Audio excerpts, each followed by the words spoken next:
Good morning बच्चों। मैं Sonu Ahmad Shanti Niketan inter college के यूट्यूब चैनल पर आप लोगों को बहुत बहुत बधाइयाँ। देख लीजिए, ये हम एक टॉपिक लेके आए हैं, संरेख बिंदु। यह ज्यामिति में जो है आपका संरेख बिंदु है। इसमें देख लीजिए, निर्देशांक ज्यामिति में संरेख बिंदु है। संरेख बिंदु होता क्या है? यानी तीन बिंदु ए जिसके निर्देशांक x1 और y1, b जिसके निर्देशांक x2 और y2, c जिसके निर्देशांक x3 और y3 संरेख या समरेख कहलाते हैं। यानी ये बिंदु, इनका निर्देशांक दिया है और ये संरेख तभी कहलाएंगे जब वे एक रेखा पर क्या हों, स्थित हों, एक रेखा पर स्थित हों। अतः तीन संरेख बिंदु ए इसका निर्देशांक x1 y1, b इसका निर्देशांक x2 y2, c इसका निर्देशांक है x3 y3 द्वारा निर्मित त्रिभुज का क्षेत्रफल शून्य होगा। अगर यह संरेख होंगे तीनों बिंदु, तो इसके द्वारा बनने वाला त्रिभुज का जो क्षेत्रफल होगा वह शून्य होगा। यानी तीन संरेख बिंदुओं का जो क्षेत्रफल होगा वह शून्य के बराबर होगा। जहाँ भी संरेख की बात करेगा वहाँ हम तीनों बिंदुओं के निर्देशांक से हम जो है यानी क्षेत्रफल शून्य से दिखा देंगे और मान हम निकाल लेते हैं। तो आइए इस पर हम एक सवाल देखते हैं। तो ये ध्यान देना आप कि अगर तीन बिंदु संरेख हैं तो उसके द्वारा बने त्रिभुज का त्रिभुज का क्षेत्रफल शून्य होगा। आइए देखा जाए। एक इस पे जो है हम सवाल ले रहे हैं, करा है, सिद्ध कीजिए।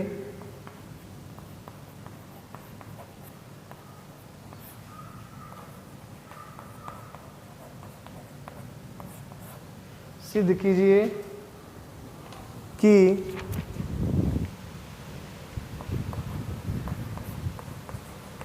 बिंदु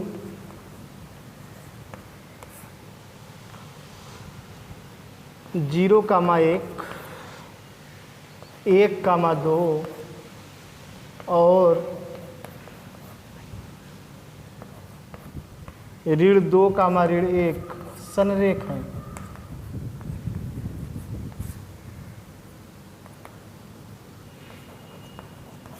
तो संरेख अगर हैं तो इसके द्वारा बनी आकृति यानी बना त्रिभुज का क्षेत्रफल भी क्या होगा, शून्य होगा। तो त्रिभुज का क्षेत्रफल देख लीजिए, त्रिभुज का क्षेत्रफल बराबर 1/2 बड़ा कोष्टक x1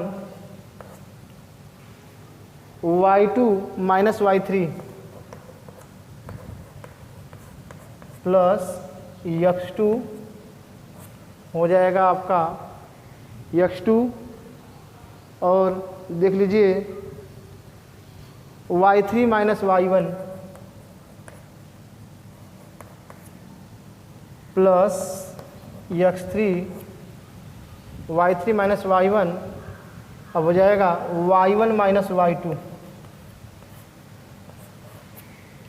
y1 माइनस y2। ये त्रिभुज का क्षेत्रफल है आपका। अब इसे हम मान रख रहे हैं, ध्यान दीजिए। यानी त्रिभुज का क्षेत्रफल तो शून्य होगा, ठीक है। देख लीजिए त्रिभुज का क्षेत्रफल, इसको शून्य देखें। जब क्षेत्रफल इसका शून्य आएगा तो संरेख होंगे।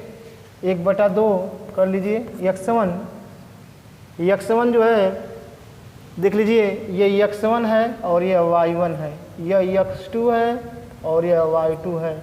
आप किसी को मान सकते हो, बदल के भी मान सकते हो, कोई दिक्कत नहीं है। यानी x1 अगर घुमा के इसको अगर पीछे कर दोगे तब भी जो है वही चीज़ आएगा। ध्यान दीजिए, अब हम करेंगे। अब तो x1 का मान हम रखेंगे 0,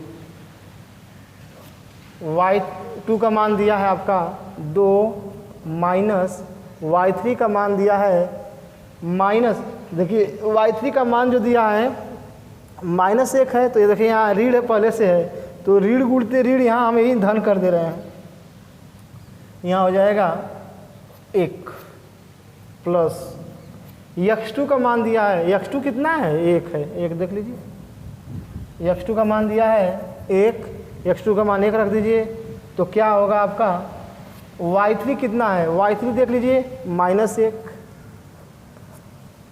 y1 कितना है, यानी y1 देख लीजिए यहाँ y1 आपका है 1 ले लीजिए, यानी -1 कर लीजिए, प्लस x3 कितना है, यानी -2 है, तो यहाँ जो है अब धन पहले से है तो धन गुणते ऋण यहाँ ऋण हो जाएगा, क्योंकि ऋण 2 आ रहा है, तो ऋण 2 हो गया आपका। बचा क्या आपका अंतिम पद में जो है ये हमारा -2 हो गया। अब y1 कितना है देख लीजिए 1 माइनस y2 कितना है, y2 2 है, 2 कर लीजिए। इस तरह से हम लोग जो है मान रख लिए हम लोग। आइए देख लिया जाए त्रिभुज का क्षेत्रफल कितना आ रहा है, 1/2 यह 2 1 3। हम जानते हैं कि 0 का गुणा किसी संख्या में करते हैं तो वह 0 हो जाता है, तो यह 0 हो जाएगा, 0 हो गया आपका।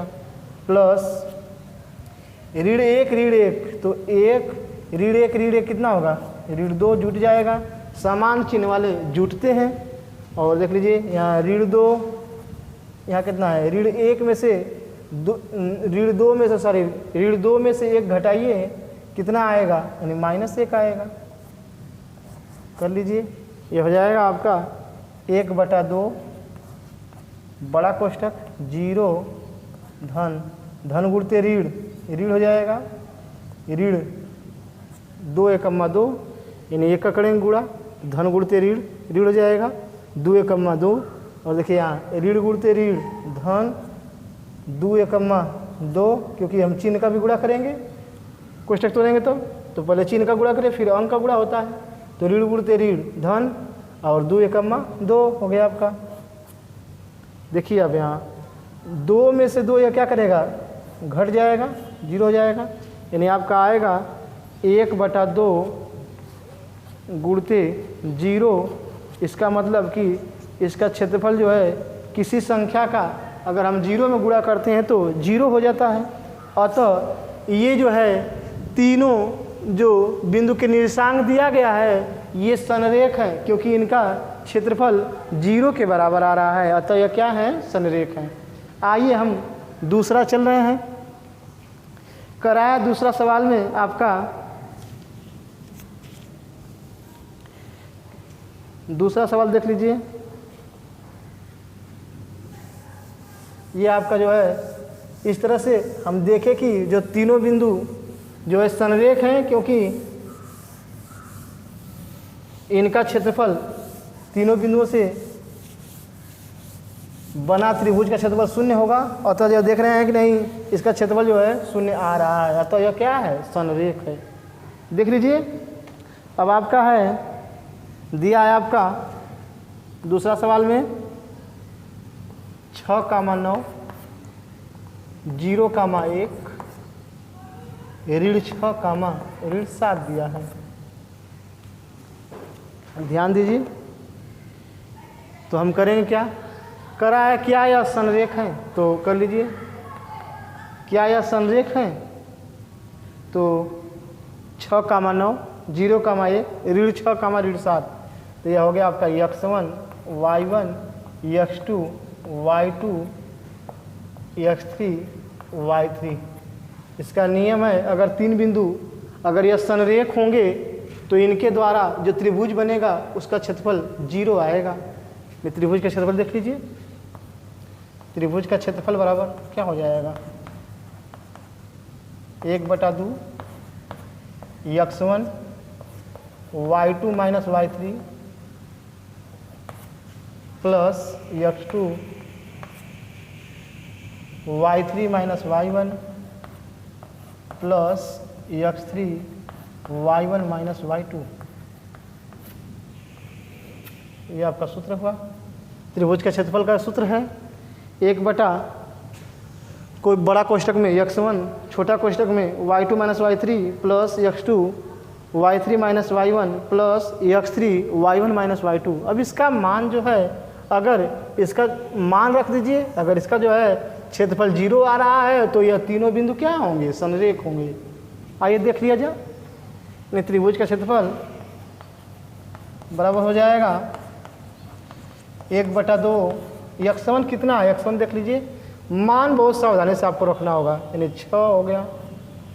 y2 कितना है, y2 देख लीजिए, y2 1 है, 1 माइनस y3 कितना है, y3 जो है ऋण 7 है तो ऋण गुणते ऋण धन 7 हो जाएगा, प्लस x2 कितना है भाई, x2 देख लीजिए 0 है, y3 कितना है, y3 ले लीजिए -7, y1 कितना है, यानी ऋण यहाँ y1 का मान 9 है, प्लस x3 ले लीजिए, x3 कितना है -6, तो ऋण गुणते धन जब हम यहाँ करेंगे तो यहाँ -6 हो जाएगा, ऋण गुणते धन करेंगे तो यह ऋण हो जाएगा, तो कर दीजिए, यानी यह हो गया ऋण। x3 का मान कितना है 6 है, y1 कितना है, y1 देख लीजिए, y1 यहाँ है 9 माइनस y2 कितना है 1 है, कर लीजिए। अब आइए देखा जाए, इसके बाद 1/2 6 और इसको जोड़ लीजिए 7 1 8 प्लस ऋण, ये जो है ऋण 7 ऋण 9, कर लीजिए, ऋण 7 ऋण 9 दोनों समान में जुड़ जाएंगे, ऋण 16 ऋण 6 9 में से 1 को घटा दीजिए, क्या बचा 8। आइए देख लिया जाए, यानी 1/2 यह आपका हो जाएगा 8 छक जो है 48, 8 छक 48 प्लस यह 0 हो जाएगा, ऋण गुणते धन ऋण हो जाएगा, 8 छक 48 हो गया आपका, ऋण 48 होगा। अब ध्यान दीजिए, 48 धन है, 48 ऋण आपस में क्या करेंगे, यह घट जाएंगे, करा दीजिए, ये आपका हो गया 1/2 गुणते 0 हो गया आपका, यानी यह किसी संख्या का 0 में गुणा करेंगे 0 हो जाएगा, तो यह 0 हो गया आपका। अतः ये तीनों बिंदु क्या हैं, संरेख हैं, तीनों बिंदु क्या हैं, संरेख हैं, क्योंकि इनका क्षेत्रफल जो तीनों बिंदु से जो त्रिभुज बन रहा है उसका क्षेत्रफल 0 आ रहा है, अतः यह तीनों बिंदु क्या हैं, संरेख हैं।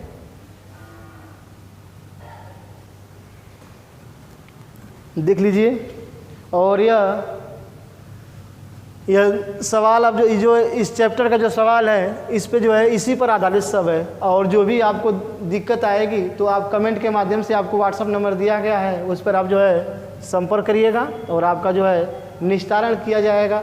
जो भी आपको दिक्कतें आएंगी, परेशानी आएंगी, बस अब जो इसी वीडियो के साथ मैं जो है यहीं पर समाप्त करता हूँ, और जो है अगले वीडियो में अगले चैप्टर के साथ मिलेंगे। धन्यवाद।